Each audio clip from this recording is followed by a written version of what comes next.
ہمارے چینل میں خوش آمدید۔ تو چلیے شروع کرتے ہیں آج کی کہانی۔ ارے او نوری، جلدی اٹھ اور جا کر کھانا بنا۔ وہ ابھی آ کر لیٹی ہی تھی جب اس کی ساس نے تیزی سے غصے بھرے لہجے میں کہا، اور وہ جو ابھی آ کر لیٹی تھی حیرت کا شکار ہوتے اٹھ بیٹھی۔ میں ابھی کھانا بنا کر آئی ہوں اماں، اس نے دھیمے لہجے میں کہا کہ اس کی ساس کو اس کا اونچا بولنا بالکل بھی پسند نہیں تھا۔ ہاں تو 3 تو روٹیاں لگائی تھیں تم نے، ختم ہو گئی ہیں، اٹھ کر نئی روٹیاں بناؤ اور زیادہ بک بک نہ کرو ورنہ زبان کاٹ دوں گی۔ اس کی ساس نے بھڑک کر کہا تو وہ سر ہلا کر اٹھ کھڑی ہوئی۔ وہ کہنا چاہتی تھی کہ اسے اس اندھے پن کے ساتھ کام نہیں ہوتے، بلکہ کھانا بناتے ہوئے اس کے ہاتھ جل جاتے ہیں، لیکن وہ کہہ نہیں پائی تھی کیونکہ اس کا نتیجہ بھی وہ اچھے طرح سے جانتی تھی۔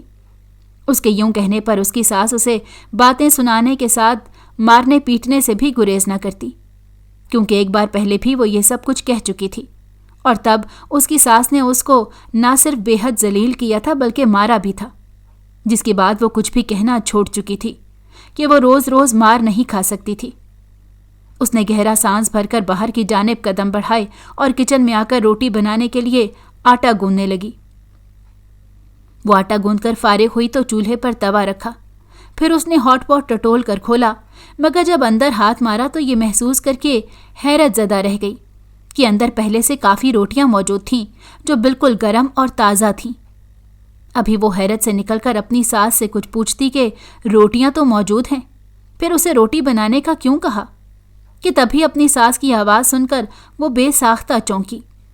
ارے اتنی جلدی روٹیاں بنا بھی لیں؟ چلو بہت اچھے۔ اس کی ساس اتنا کہہ کر ہاٹ پاٹ اٹھا کر باہر لے گئی، جبکہ اس نے تیزی سے پرات کو ٹٹولا، مگر یہ جان کر اسے دھچکا لگا کہ پرات میں آٹا تھا ہی نہیں۔ وہ بے ساختہ ڈگمگا گئی کہ ایسا کیسے ہو سکتا تھا، اس نے تو ابھی چولہا جلایا بھی نہیں تھا، پھر ساری روٹیاں خود کیسے پک گئیں۔ یہ سب سوچتی ہوئی وہ کچن سے باہر آئی اور پھر سے آرام کرنے کی غرض سے کمرے میں جانے لگی، جب اپنی نند کی آواز پر رکی جو کہہ رہی تھی کہ چھت پر دھونے والے کپڑے پڑے ہیں، وہ جا کر دھو دو، میں تھک گئی ہوں، بعد میں دھو دوں گی۔ اس نے ابھی اتنا ہی کہا تھا کہ اس کی نند نے اس کے بال دبوچے اور غصے سے بولی کہ آگے سے زبان لڑاتی ہے، چپ چاپ کام کر جا کر۔ اتنا کہہ کر اس کی نند نے اسے زور سے پٹخا تو وہ سیڑھیوں پر جا گری۔ اس کی نند اور ساس اس کی حالت دیکھ کر اور اسے روتے ہوئے دیکھ کر سر جھٹک کر کھانا کھانے میں مشغول ہو گئیں، جبکہ وہ اپنے آنسو پوچھتی ہوئی چھت پر آئی اور وہیں ایک کونے میں بیٹھ کر رونے لگی۔ اس کی زندگی اتنی آسان نہیں تھی کیونکہ وہ دیکھ نہیں سکتی تھی، لیکن اس کی زندگی جو تھوڑی بہت سہل تھی وہ اس کے سسرال والوں نے مشکل بنا دی تھی، جو بے حد ظالم تھے۔ کچھ دیر یوں ہی رو رو کر اپنا غم ہلکا کرنے کے بعد اس نے اپنی بے نور آنکھیں صاف کیں اور پھر مشین نکال کر اس میں پانی ڈالنے لگی۔ اسے یہ سارا کام کرتے ہوئے 1 سال ہو چکا تھا، تبھی اب وہ اس گھر میں رکھی ہر چیز کے بارے میں جان گئی تھی، تبھی اسے کام کرنے میں مشکل نہیں ہوتی تھی۔ مشین میں پانی ڈالنے کے بعد وہ کپڑے لینے کے لیے چھت کے دوسرے کونے کی جانب بڑھنے لگی۔ جب وہ کپڑوں سے ٹکرائی، اس نے ٹٹول کر دیکھا تو وہ تار پر ٹنگے ہوئے کپڑے تھے جن سے خوبصورت اور خوشگوار سی مہک آ رہی تھی، یعنی وہ کپڑے دھلے ہوئے تھے۔ اس نے حیرانی سے ساری تاریں ٹٹول کر دیکھیں تو یہ جان کر دنگ رہ گئی کہ ساری تاریں دھلے ہوئے کپڑوں سے بھری ہوئی تھیں جن سے بے حد خوشگوار سی مہک اٹھ رہی تھی۔ وہ تیزی سے وہاں گئی جہاں دھونے والے کپڑے رکھے ہوئے تھے، لیکن اب وہ کپڑے وہاں موجود ہی نہیں تھے، یعنی کپڑے دھو کر تار پر لٹکا دیے گئے تھے۔ لیکن یہ سب کیا کس نے؟ اسے اپنے سسرال والوں میں سے کسی سے کوئی امید نہیں تھی کہ وہ اس کی مدد کی غرض سے اس کا کام کر دیں گے۔ تبھی تو وہ یہ جان کر دنگ رہ گئی تھی کہ یہ کپڑے دھوئے کس نے۔ وہ کپڑے نہ صرف دھلے ہوئے تھے بلکہ خشک بھی تھے، جنہیں سمیٹ کر وہ نیچے لے آئی، جس پر اس کی ساس اور نند حیران رہ گئیں کہ اس نے اتنی جلدی کپڑے کیسے دھو لیے، اور یہی سوال انہوں نے اس سے بھی پوچھا، جس پر اس نے بہانہ بنا دیا کہ اس نے کھانا بنانے سے پہلے ہی کپڑے دھو کر تار پر سوکھنے کے لیے ڈال دیے تھے۔ وہ انہیں تو مطمئن کر چکی تھی، لیکن خود الجھی سی واپس کمرے میں چلی آئی تھی۔ کیونکہ وہ سمجھ نہیں پائی تھی کہ اس کا کون ہمدرد پیدا ہو گیا ہے جو بنا اس کے سامنے آئے یا بتائے اس کی مدد کر رہا ہے، جبکہ کبھی کوئی اس کا ہمدرد نہیں رہا تھا۔ وہ پلنگ پر بیٹھتی ہوئی سرد آہ بھر کر رہ گئی تھی۔ وہ نوریہ تھی جس کی عمر اس وقت 28 سال تھی، اور جب اس کی شادی ہوئی وہ 27 سال کی تھی، یعنی اس کی شادی کو محض 1 سال ہی ہوا تھا۔ وہ اپنے گھر کی سب سے بڑی بیٹی تھی جو ماں باپ کو بہت پیاری تھی، کیونکہ وہ اس کے ماں باپ کی شادی کے 5 سال بعد پیدا ہوئی تھی، جسے وہ اپنی آنکھوں کا نور کہتے تھے، اور اسی لیے اس کا نام انہوں نے نوریہ رکھا تھا، جسے پیار سے سب نوری بلاتے تھے۔ نوریہ سے چھوٹے 3 بہن بھائی تھے، جن میں 2 بھائی اور 1 بہن تھی۔ اس کے دادا دادی حیات نہیں تھے۔ اس کی ماں گھریلو خاتون جو ان کو اور ان کے گھر کو سنبھالتی تھی، جبکہ ابا کی کریانے کی دکان تھی۔ وہ لوگ زیادہ امیر نہیں تھے بلکہ درمیانے درجے کے لوگ تھے۔ ان کی دکان سے اتنی آمدنی ہو جاتی تھی کہ وہ لوگ 2 وقت کا کھانا کھا سکیں اور زندگی کی باقی ضروریات پوری کر سکیں۔ نوریہ اپنے بہن بھائیوں سے بے حد پیار کرتی تھی۔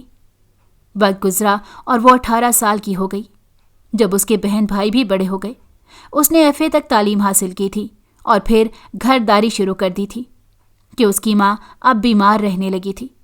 اس کے باقی بہن بھائی ہنوز پڑھ رہے تھے، لیکن پھر ایک دن اچانک نوریہ کا بہت برا ایکسیڈنٹ ہوا، جس کی وجہ سے اس نے اپنی آنکھوں کی روشنی کھو دی۔ زخم تازہ تھے، تبھی بروقت علاج نہ ہو پایا، لیکن ڈاکٹرز کا کہنا تھا کہ اس کا علاج ممکن ہے کیونکہ وہ پیدائشی اندھی نہیں ہے۔ لیکن آج یا کچھ سالوں بعد بھی اس کے والدین اس کا علاج نہیں کروا پائے تھے کیونکہ ان کے پاس اتنے پیسے نہیں تھے۔ ڈاکٹرز نے اس کی آنکھوں کے علاج کے لیے 50 لاکھ خرچہ بتایا تھا، اور 50 لاکھ جیسی رقم وہ اپنا چھوٹا سا گھر بیچ کر بھی پوری نہیں کر سکتے تھے۔ اور فکر یہ بھی تھی کہ اگر گھر بیچ دیتے تو وہ لوگ رہتے کہاں۔ تبھی اس کے ماں باپ اور نوریہ نے اس کے اندھے پن کے ساتھ صبر کر لیا۔ وقت گزرتا رہا اور وہ 24 سال کی ہو گئی۔ وہ اندھی تھی مگر گھر کے سارے کام کرنا جانتی تھی۔ اس کے ماں باپ نے اس کے رشتے کے لیے کوششیں شروع کر دیں، لیکن کوئی بھی اس سے شادی نہیں کرنا چاہتا تھا، جس کی سب سے بڑی وجہ یہی تھی کہ وہ دیکھ نہیں سکتی تھی۔ وہ حسین تھی، کچھ حد تک پڑھی لکھی اور بے حد سگڑ لڑکی تھی، لیکن اس کی سب سے بڑی خامی یہی تھی کہ وہ اندھی تھی۔ لوگوں کو ایسی بہو چاہیے تھی جس میں کوئی خامی نہ ہوتی، بلکہ وہ ان کے گھر کے سارے کام کاج کرتی، اور اس وجہ سے اس کا رشتہ نہ ہو پاتا۔ اس کے گھر والے اس کے لیے بے حد پریشان رہنے لگے تھے، اور گزرتے وقت کے ساتھ وہ جو ان کی لاڈلی بیٹی تھی ان کے لیے بوجھ بنتی گئی تھی، جسے وہ کسی بھی طرح کر کے اپنے سر سے اتار دینا چاہتے تھے۔ وہ سب سے بڑی تھی اور اس کی شادی ہوتی تو ہی باقیوں کی باری آتی، جس پر اس کے بھائی اس سے نفرت کرنے لگے تھے، اور ان کے برے رویوں سے عاجز آ کر نوریہ نے اپنے ماں باپ کو ان کی شادیاں کرنے کا کہہ دیا، اور یوں 2 سالوں کے اندر اس کے دونوں بھائیوں اور اس کی چھوٹی بہن کی شادی ہو گئی۔ اس کی بھابیاں شروع میں اس کے ساتھ اچھی تھی، مگر آہستہ آہستہ ان کا رویہ بھی بدلنے لگا کہ ایک اندھی نند ان کو کھٹکنے لگی تھی۔ حالانکہ گھر کے اکثر کام نوری ہی کرتی تھی، مگر وہ چاہتی تھیں کہ نوری اس گھر سے چلی جائے، اور یہ بات انہوں نے کئی دفعہ جتا بھی دی تھی، جبکہ نوری کے بھائی بھی ان کو یہ کہنے سے نہ ٹوکتے کہ اس گھر پر نوریہ کا بھی حق تھا۔ روز روز لڑائی جھگڑے ہونے لگے، جس پر اس کے ماں باپ نے ایک بار پھر نوریہ کی شادی کی کوششیں شروع کر دیں، مگر پھر نوریہ کے باپ کا انتقال ہو گیا اور نوریہ ماں کے سہارے رہ گئی، جو خود بھی نوریہ کو جلد ہی بیاہ کر اس گھر سے رخصت کر دینا چاہتی تھیں۔ اور یوں اس کے باپ کے انتقال کے بعد اس کے لیے جو پہلا رشتہ آیا اس پر ہاں کر کے سادہ سے نکاح کے بعد اسے رخصت کر دیا گیا۔ تب اس کی عمر 27 سال تھی اور اس کے شوہر کا نام جبار تھا۔ اسے لگا تھا کہ شاید شادی کے بعد زندگی کچھ سہل ہو جائے، مگر ایسا کچھ بھی نہیں ہوا تھا۔ وہ بے حد خوبصورت تھی، تبھی اس کا شوہر اسے محبت کرتا تھا۔ اس کا شوہر ایک شریف اور سلجھا ہوا آدمی تھا جو اس سے بے حد محبت اور احترام سے پیش آتا تھا، لیکن نوریہ کے سسرال والے اچھے نہیں تھے، جس میں اس کی 1 طلاق یافتہ نند، اس کے 2 بچے، دیور اور ساس سسر تھے۔ دیور کالج میں پڑھتا تھا اور باپ بڑھاپے میں اب آرام کر رہا تھا۔ اور کمانے کی ساری ذمہ داریاں نوریہ کے شوہر یعنی جبار پر تھی۔ شادی کے 2 مہینے بعد ہی وہ بیرون ملک جا چکا تھا اور اب شاید 2 سال بعد ہی واپس آتا۔ اس کے ہونے تک نوریہ سے گھر کا کوئی کام نہیں کروایا جاتا تھا، مگر اس کے جاتے ہی نوریہ کو گھر کے کاموں میں لگا دیا گیا۔ سارے کام اس کے سپرد کر دیے گئے اور اس کی نند اور ساس سارا دن آرام کرتی رہتی۔ اس کے پاس فون نہیں تھا جس سے وہ اپنے شوہر کو سب کچھ بتا سکتی، نہ ہی کسی نے لے کر دیا کہ وہ دیکھ نہیں سکتی تھی۔ جبار گھر کے فون پر اس سے بات کرتا تو اس کی ساس اس کے سر پر کھڑی ہوتی کہ وہ جبار کو کچھ بتا نہ دے۔ اس کے سسرال والے بے حد ظالم تھے جو اس کی ذرا سی غلطی پر اسے مارنے سے بھی گریز نہ کرتے۔ اس کے پیچھے بھائیوں کی ہمت نہیں تھی وہ جو ان کے بل پر اپنے سسرال والوں کو للکار سکتی، نہ ہی واپس جا کر پھر سے بھابھیوں کے تانے وغیرہ سننا چاہتی تھی۔ تبھی چپ سادھ کر سسرال والوں کا ہر ظلم برداشت کر رہی تھی۔ اس کا علاج ہو سکتا تھا۔ یہ بات جب اس نے جبار کو بتائی تو وہ اس کا علاج کروانے کو تیار ہوا، مگر جیسے ہی یہ بات اس کی ساس کو پتہ چلی اس نے ہنگامہ مچا دیا کہ ان کے پاس گھر کے خرچے پورے کرنے کو پیسے نہیں ہیں تو اس کی آنکھوں کے آپریشن کے لیے کہاں سے لائیں؟ ابھی انہیں یا گھر بنانا ہے، کاروبار سیٹ کرنا ہے، چھوٹے بیٹے کو پڑھانا لکھانا ہے، تو اس فضول آپریشن کے لیے ان کے پاس پیسے نہیں۔ جس پر جبار اور نوری چپ کر گئے کہ جبار کی ساری تنخواہ اماں کے پاس ہوتی تھی۔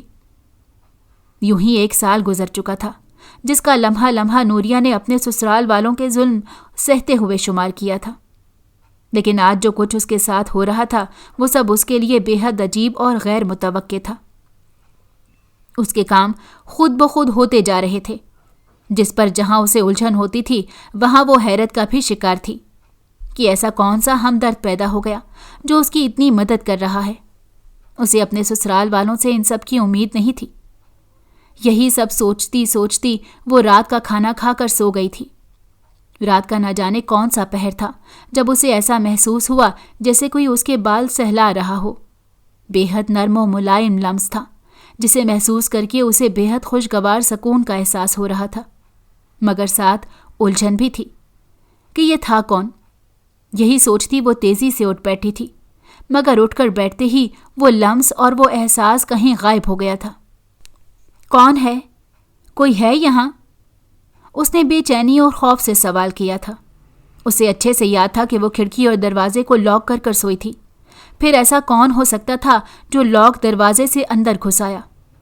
یہی سب سوچتی ہوئی وہ دروازے کی جانب بڑھی اور اس کا لاک چیک کرنے کے بعد اس نے کھڑکی کو چیک کیا، مگر وہ بھی بند تھی، جس پر وہ خود سے ہی الجھتی ہوئی واپس بیڈ پر آ کر لیٹی اور اسی الجھن میں گرفتار ہو کر سو گئی۔ اگلے کچھ دن اس کے یوں ہی گزرے تھے۔ وہ صبح اٹھتی، کچن میں جاتی تو ناشتہ تیار ہوتا، برتن خود بخود دھل جاتے، کپڑے خود بخود دھل جاتے، اور جب وہ انہیں اتار لاتی تو نہ صرف خود بخود استری ہو جاتے بلکہ سب کے کپڑے ان کی الماریوں میں بھی پہنچ جاتے۔ گھر کی صفائی خود بخود ہو جاتی، غرض ہر کام اس کا خود بخود ہوتا جا رہا تھا، جس سے اسے آرام کا موقع تو مل رہا تھا، لیکن ساتھ ہی ساتھ یہ الجھن بھی بڑھتی جا رہی تھی کہ ایسا کون کر رہا ہے۔ وہ جو کوئی بھی تھا، اس کی نند یا ساس میں سے تو کوئی بھی نہیں تھا، کیونکہ اکثر اس کی ساس اور نند اس پر حیرت کا اظہار کرتی تھیں کہ آج فلاں کام جلدی کر لیا اور فلاں کام اتنی صفائی سے کیا۔ دن گزرتے گئے مگر اس کی الجھن نہیں سلجھی، اور اب تو اسے عادت ہونے لگی تھی۔ تبھی اس نے ڈرنا اور گھبرانا بھی چھوڑ دیا تھا۔ معمول کی طرح آج بھی وہ صبح اٹھی تو ناشتہ بن چکا تھا۔ وہ کمرے سے باہر آئی اور کچن کی طرف بڑھنے لگی، جب اپنی ساس کی آواز پر رکی۔ اے رکو، تم تو ابھی چھت پر تھی نا، تو یہ کمرے سے کیسے آئی؟ اپنی ساس کے سوال پر وہ چونکی۔ میں تو کمرے میں تھی اماں، چھت پر نہیں گئی، اس نے اپنی ساس سے کہا تو اس کی ساس نے غور سے اسے دیکھا۔ مگر میں نے تجھے خود دیکھا ہے چھت پر جاتے ہوئے، اور تب سے میں یہیں بیٹھی ہوں، تب سے اب تک تجھے چھت سے نیچے آتے نہیں دیکھا، تو پھر تو کیسے کمرے سے آ سکتی ہے؟ اس نے اپنی ساس کی بات پر ماتھا مسلا اور بولی کہ آپ کو غلط فہمی ہوئی ہوگی اماں، میں چھت پر نہیں گئی۔ اس کا اتنا ہی کہنا تھا کہ اس کی ساس بھڑک کر اس کے قریب آئی اور سختی سے اس کے بال دبوچ لیے۔ تو کہنا کیا چاہتی ہے کہ میں جھوٹ بول رہی ہوں؟ جھوٹی ہوں میں؟ جو تو یہ کہہ رہی ہے کہ مجھے غلط فہمی ہوئی ہے؟ تیری طرح اندھی نہیں ہوں میں جو تو مجھے جھوٹی کہہ رہی ہے۔ اپنی آنکھوں سے ابھی تجھے چھت پر جاتے دیکھا ہے میں نے۔ اس کی ساس اس کے بالوں کو زوردار جھٹکا دے کر اسے نیچے پٹکتی ہوئی ٹھوکر مار کر بولی تو وہ تکلیف سے چیخ اٹھی، بول، کہے گی مجھے جھوٹی؟ بول۔ اس کی ساس ایک اور ٹھوکر اسے مارتی ہوئی پوچھنے لگی، مگر اگلے ہی لمحے اس کی آنسو بے ساختہ تھم گئے جب اس نے پہلے تھپڑ کی اور پھر اپنی ساس کی چیخ کی آواز سنی۔ وہ حیرت و پریشانی سے اپنے آپ کو سنبھالتی اور آنسو پوچھتی ہوئی کھڑی ہوئی، تیری ہمت کیسے ہوئی نوریہ پر ہاتھ اٹھانے کی؟ نوریہ نے حیرت سے یہ آواز سنی جو اس کے سسر کی تھی۔ اس کے سسر نے اس کے لیے اپنی بیوی یعنی اس کی ساس پر ہاتھ اٹھایا تھا۔ ایسا پہلی بار ہوا تھا، تبھی تو وہ دنگ رہ گئی تھی۔ تم نے مجھے مارا، وہ بھی اس منحوس کے لیے؟ اس کی ساس نے چیخ کر اپنے شوہر سے پوچھا۔ ہاں، تجھے مارا، اور اگر آئندہ تو نے نوریہ پر ہاتھ اٹھانے کی غلطی کی تو ہاتھ توڑ کر پھینک دوں گا میں تمہارے۔ اب جا اور جا کر نوریہ کے لیے ناشتہ لے کر آ۔ اس کے سسر نے غصے بھرے لہجے میں اتنا کہا، کہہ کر نوریہ کا ہاتھ تھاما اور اسے کمرے میں لے جا کر بیڈ پر بٹھا دیا۔ تم یہاں بیٹھ کر آرام کرو اور گھر کے کسی کام کو ہاتھ لگانے کی ضرورت نہیں ہے۔ اب سے سارے کام تمہاری ساس اور نند کریں گی۔ اس کے سسر نے بے حد نرمی سے کہا تو وہ محض سر ہلا کر رہ گئی کہ وہ تو ابھی تک اسی بات پر حیران تھی کہ یہ کایا کیسے پلٹ گئی۔ اس کا سسر تو اسے اندھا ہونے کی وجہ سے بالکل ناپسند کرتا تھا، پھر اب یہ نرمی کیوں؟ وہ انہی سوچوں میں مگن تھی جب اس کی ساس اس کے لیے ناشتہ لائی اور ٹرے اس کی آگے پٹک کر باہر نکل گئی۔ اس کا سسر بھی باہر نکل گیا تو وہ اطمینان سے ناشتہ کرنے لگی، مگر ذہن ابھی بھی الجھا ہوا تھا۔ ناشتہ کرنے کے بعد اسے نیند آئی تو پھر سے سو گئی، اور پھر اس کی آنکھ 1 بجے جا کر کھلی جب باہر سے اپنے سسر کے چیخنے کی آواز سنی جو چیخ چیخ کر اسے پکار رہا تھا۔ وہ ہڑبڑا کر باہر نکلی تو اس کا سسر اسے کوس رہا تھا کہ اس نے دوپہر کا کھانا کیوں نہیں بنایا اور آرام کس خوشی میں کر رہی تھی وہ۔ نوریہ نے جب کہا کہ انہوں نے خود ہی اسے آرام کرنے کو کہا تھا تو اس کا سسر بھڑک اٹھا کہ وہ تو صبح سے اب گھر آیا ہے اور وہ کیوں کہنے لگا اسے آرام کرنے کو۔ وہ تو سسر کی بات سن کر حیران ہوئی۔ اس کی ساس اور نند بھی دنگ رہ گئیں کہ شاید اس کے سسر کا دماغ چل گیا ہے۔ انہوں نے بھی اسے یاد دلایا تو وہ ماننے سے انکاری ہوا کہ ایسا کچھ وہ کر چکا ہے۔ نوریہ الجھی الجھی سی کچن میں جا کر کھانا بنانے لگی، مگر جب ہنڈیا چیک کی تو اس میں پہلے سے سالن موجود تھا، جسے اس نے نظر انداز کر دیا اور نیا سالن اور روٹی بنانے لگی۔ اس کی ساس اپنے شوہر کے بدلے رویے پر حیران تو تھی ہی، لیکن پھر جلد ہی سنبھل گئی کہ شاید ہمدردی کا بخار جتنی جلدی چڑھا تھا اتنی جلدی اتر بھی گیا۔ اس نے کھانا کھانے کے دوران کھانے میں کئی نقص نکال ڈالے اور پھر یوں ہی تانے مارتے ہوئے اسے مارنے لگی، مگر تبھی نوریہ کا دیور وہاں آیا اور اس نے اپنی ماں کا ہاتھ تھام کر زور سے اسے نہ صرف دور جھٹکا بلکہ اپنی ماں کو ویسے ہی مارنا شروع کر دیا جیسے وہ نوریہ کو مار رہی تھی۔ پورے گھر میں اب اس کی ساس کی چیخیں گونج رہی تھی، جبکہ اس کا سسر اپنے بیٹے کو روکنے کی ناکام کوشش کر رہا تھا۔ نوریہ کچھ دیکھ نہیں پاتی تھی، تبھی وہ دیکھ نہیں پا رہی تھی، لیکن خوف سے تھر تھر کانپ رہی تھی۔ اس کی نند الگ سے اسے کوس رہی تھی کہ تبھی سب ہکے بکے رہ گئے، کیونکہ نوریہ کا دیور ابھی ہی گھر کے دروازے سے اندر آیا تھا۔ سب نے ایک دم چونک کر اسے اور پھر نوریہ کی ساس کو مارنے والے انسان کو دیکھا۔ وہاں بھی اس کا دیور تھا اور دروازے میں بھی۔ یہ منظر دیکھ کر وہ سب چیخ اٹھے، جس پر اس کی ساس کو مار رہا اس کا دیور پلٹا اور وہاں نوریہ کے اصلی دیور کو دیکھ کر رکا اور پھر دہشت ناک انداز میں بولا کہ خبردار، اگر کسی نے نوریہ کو ہاتھ بھی لگایا تو زندہ جلا کر بھسم کر دوں گا۔ اگر کسی نے نوریہ کو تکلیف دی تو، اس نے بے حد غصے سے کہا اور پھر اچانک سے غائب ہو گیا، جس پر سب ایک بار پھر دہشت سے چیخ اٹھے اور خوفزدہ نگاہوں سے نوریہ کو دیکھنے لگے جو بے حد خوفزدہ سی کھڑی کانپ رہی تھی۔ اسے نہیں معلوم تھا کہ وہاں کیا ہوا تھا، اسے نہیں معلوم تھا کہ اس کے دیور جیسے 2 انسان وہاں موجود تھے۔ اس نے بس دہشت ناک اور سرد آواز میں وہ دھمکی سنی تھی جو اس کے لیے اس کے سسرال والوں کو دی گئی تھی۔ وہ جو کوئی بھی تھا ان کے سامنے سے غائب ہو چکا تھا۔ سب دہشت زدہ کانپنے لگے تھے کہ ایسا منظر انہوں نے پہلی بار دیکھا تھا۔ نوریہ کو کسی نے کچھ نہیں کہا، نہ ہی کہنے کی ہمت تھی کہ انہیں اس ہم شکل سے خوف محسوس ہوا تھا جو وہاں سے ان کی آنکھوں کے سامنے غائب ہوا تھا۔ ان سب کو اب سمجھ میں آ رہا تھا کہ نوریہ کو جب جب گھر کے کسی فرد نے بچایا تھا تو وہ اس گھر کا فرد نہیں بلکہ وہی تھا جو ان کا روپ لے کر نوریہ کی مدد کرتا تھا اور اس کو ان کے ظلم سے محفوظ رکھتا تھا۔ وہ کون تھا اور کیوں نوریہ کی مدد کر رہا تھا وہ نہیں جانتے تھے، لیکن اتنا وہ سمجھ گئے تھے وہ کوئی غیر انسانی مخلوق تھا، ورنہ عام انسانوں کے بس کی بات کہاں کہ وہ یوں سامنے سے غائب ہو جاتے۔ سب کی چپ محسوس کرتے ہوئے وہ کمرے میں چلی گئی تھی۔ ابھی وہ کمرے میں آ کر بیڈ پر بیٹھی ہی تھی جب اسے کمرے میں تیز گرم سی ہوا چلتی ہوئی محسوس ہوئی۔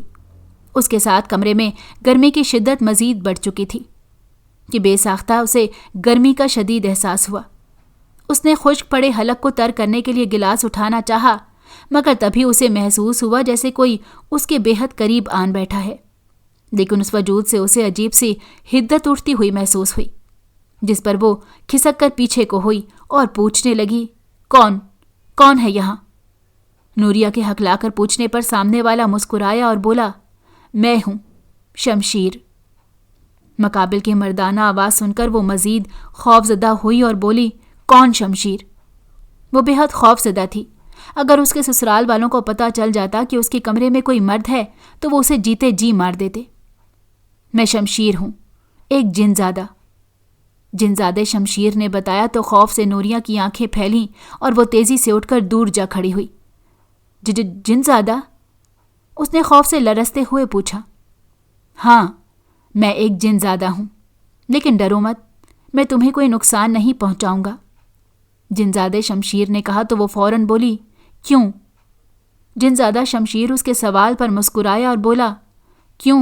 میں تم سے محبت کرتا ہوں، اور جسے محبت کی جاتی ہے اس کو نقصان نہیں پہنچایا جاتا۔ شمشیر نے کہا تو حیرت سے اس کا منہ کھل گیا۔ محبت؟ مجھ سے؟ نوریہ نے حیرت اور گھبراہٹ کے ملے جلے تاثر سے پوچھا۔ ہاں، مجھے تم سے محبت ہے۔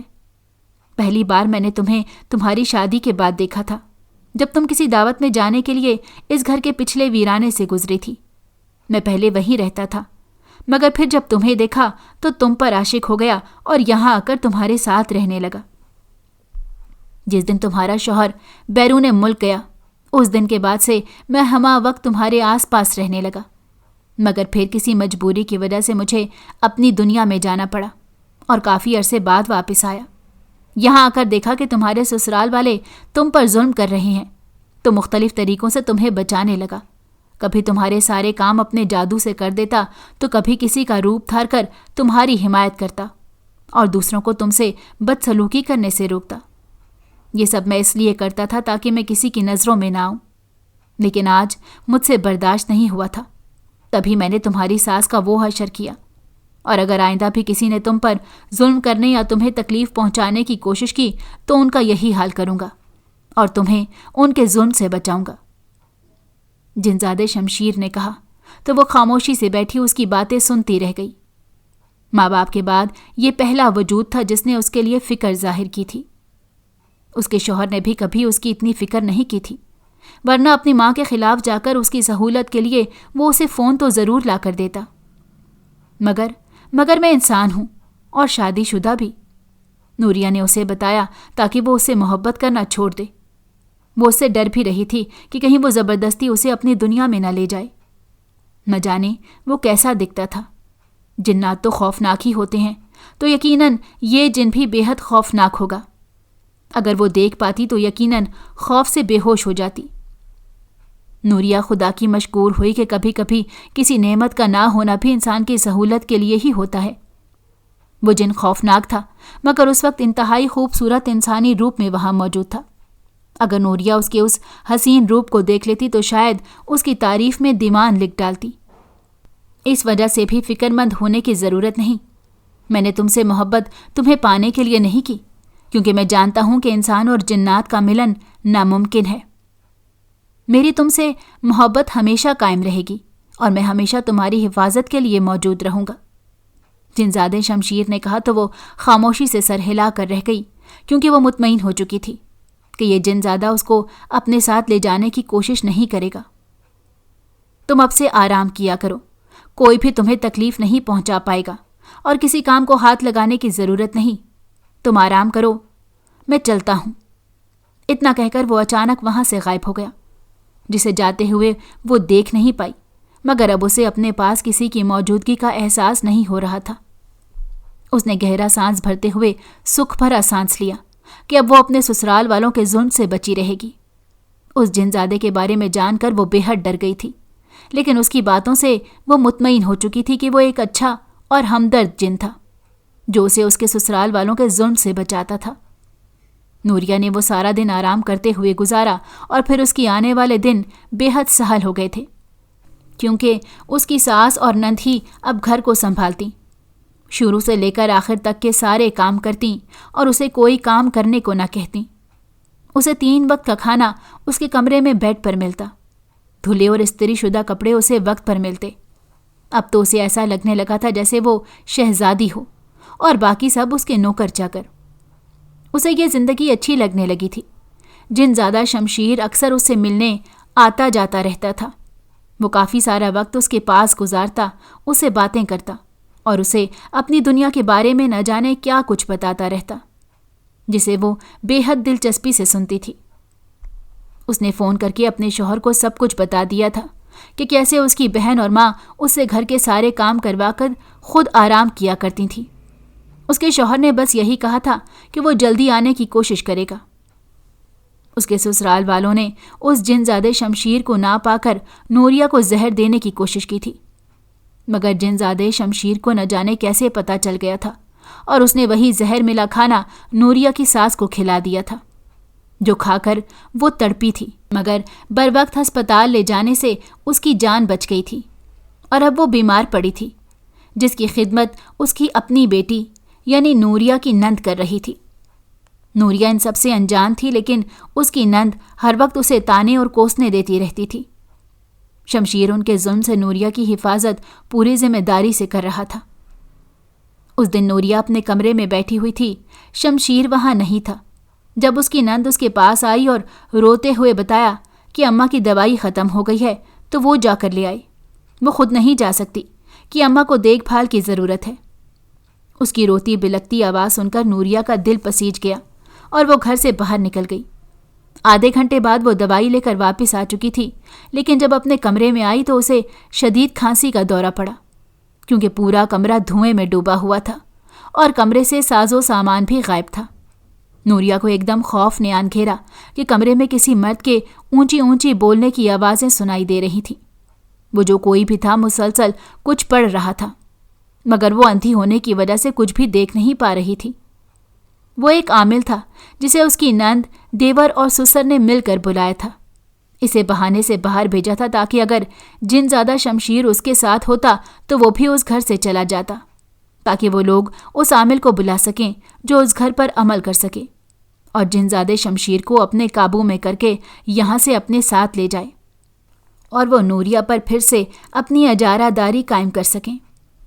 اب وہ عامل منتر پڑھ رہا تھا تاکہ جن زیادہ شمشیر کو حاضر کر کے اسے قابو کر سکے اور اسے نوریہ کی زندگی سے دور لے جا سکے، مگر ابھی تک وہ جن زیادہ شمشیر کو ابھی تک حاضر نہیں کر پایا تھا۔ اچانک عامل کے اشارے پر نوریہ کی نند نے نوریہ کے بال دبوچے اور اسے مارنے لگی۔ انہوں نے عامل کو بتا رکھا تھا کہ جب وہ نوریہ کو مارتے یا اس پر ظلم کرتے ہیں تب وہ جن زیادہ ظاہر ہو کر اسے بچا لیتا ہے اور جو بھی اس پر ظلم کرتا ہے وہ اسے تکلیف پہنچاتا ہے۔ یہ سب سوچ کر ہی عامل نے نوریہ کی نند کو اشارہ کیا تھا تاکہ وہ نوریہ پر ظلم کرے اور پھر وہ جن زیادہ ظاہر ہو جسے وہ قابو میں کر سکے۔